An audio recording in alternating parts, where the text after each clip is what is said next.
Welcome to Wisdom and Women Live. I'm Elizabeth Barry. And I'm Jennifer Dahl. And this is the Vulnerability Movement 2016, based upon the book Own Your Vulnerability, where 20 powerful, amazing women step up to the plate and talk about their stories of falling down, dusting off, and getting right back up.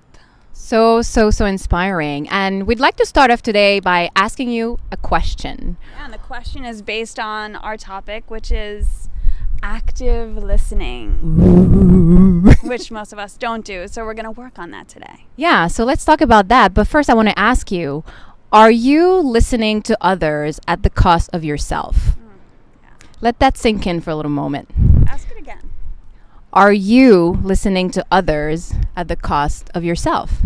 You know, in those moments where we're looking for all the answers externally and we forget to tune into ourselves, and we literally are so confused about who we are, and then we think that the other people have the answer for us, that they know better than us. And is that really serving our sole purpose? Is that really serving us being ourselves and being fully expressed? And it also gives you an opportunity to think about when someone's talking with you, are you really listening to them, or are you hearing what you want to hear?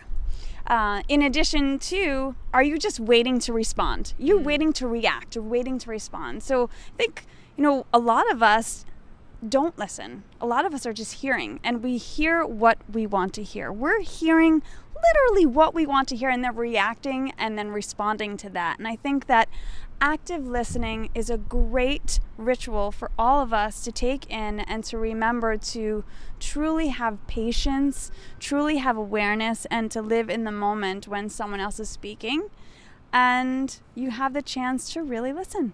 Mm-hmm. I think a great example for me and a great ritual in the workplace. So let's go to the workplace. Oh yeah, let's go to the workplace. So in work, I'm in sales. I do business development and marketing, and one of the things that we have as salespeople, it's a rule. He who talks last loses.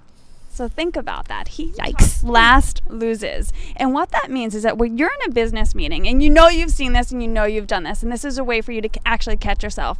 When you're in a meeting and someone has made their point, they've clearly made their point, but then they keep talking. There's a lot of fluff coming out. It's like, Puff the Maggot Dragon. It's just like, smoke is just kind of keep bellowing out, and you're just like, well, wait a minute, you already made your point. And think about that for yourself as well. Make your point, state it clearly, and then listen for the reactions and the responses. Yeah, it's really, really important, active listening. And also, remember when you do, I forget what I was going to say. It's okay, we forget. I know, we forget things. Maybe you weren't listening. We weren't listening. I was listening to her too much, and I was too much in the present moment. But what I wanted to say, I wanted to also bring up the filtered listening. Yes. Because what she's mentioning about being in the boardroom, like we keep sharing things over again, but the other person is filtering listening. Yes. So you probably experience that in sales as well, because people want to hear what they want to hear. Yep. But it's really important to notice when we listen from a place of ourselves, yes, when we make it about ourselves. And what I mean, stories in your head about whatever the other person is saying. Just listen. Yeah. And what I mean by that is that, when you really, really want to think negative. Well, that kind of it sounds funny said like that, but yes, when we're coming from a negative place, yes, then everything we're going to see, we're going to spot everything negative around us. The aura is all negative. We're going to hear it. We're going to see it. But when we start practicing, let's say, positive filtering, then we're going to see more positive. And everything kind of is always positive. So I think from that, either negative or positive, it's great to just be at peace and be centered.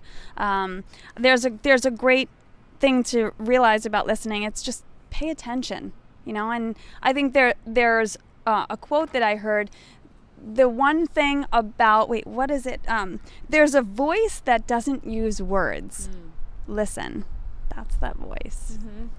And I have a great story personally about listening. And Oprah said this years ago, and I'll never forget this because I actually go through this journey all the time, where you know, when you're going through an experience and you're like, oh, woe is me, you know, this is awful, and you tell your friends, you're venting to your friends. I do this a lot to Jen. And, you know, we're talking about it, and I'm talking about this in a woe is me mode, but the universe is actually listening.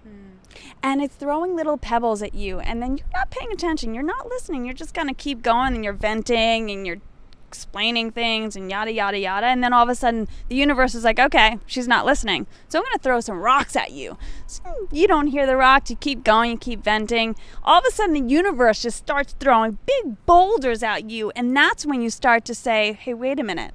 I think I found something here. And have you experienced something like that? Well, not at all. I'm not human. Boulders come at you? Right?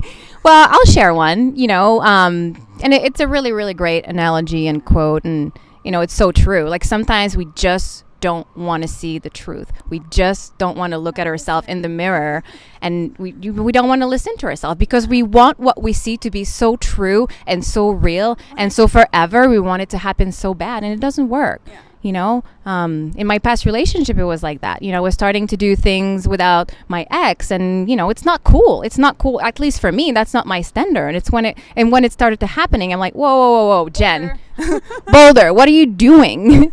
Yeah. So it's things like that. And obviously now I'm living, you know, with an amazing man, and it was all meant to be. But that boulder really, really made me listen about what do I really wanted out of my relationship in this instance. And it had to come. And, you know, just bouncing off of that, and many of you may relate to this. I mean, my Boulder experience is that I was in a relationship and it was not right. And the pebbles came, and then the rocks came, and then the boulders came, and the boulders are actually still coming.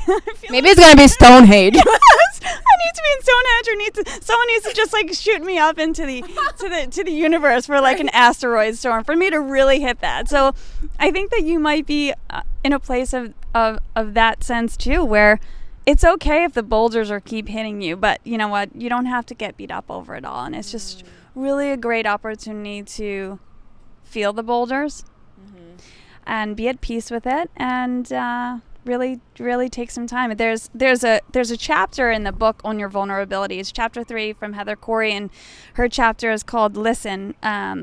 It's reawaken and listen to your soul. And she talks about her relationship where she needed to listen more because she's reacting and she's responding to what she wanted, what she was hearing. So you're not alone out there. You know, we all make mistakes. We all stumble upon not listening, or not listening in the right way, or not wanting to listen. Yes, or hearing what we want to hear. And this is our reminder to you to be vulnerable and to open your heart, open your soul to the act of listening contently, because the whole message behind it, just like Buddha, you know, like monks, Buddhist monks, they're quiet and they're like quieting the mind and listening to yourself. And I know it sounds like we hear it all over all the time, but it's just so simple and so important. Like we forget the simplicity of it. So we'd like to actually for you to share with us like a little story that where a boulder hit you and you're like, all right, boulders. Yeah, what were your boulders?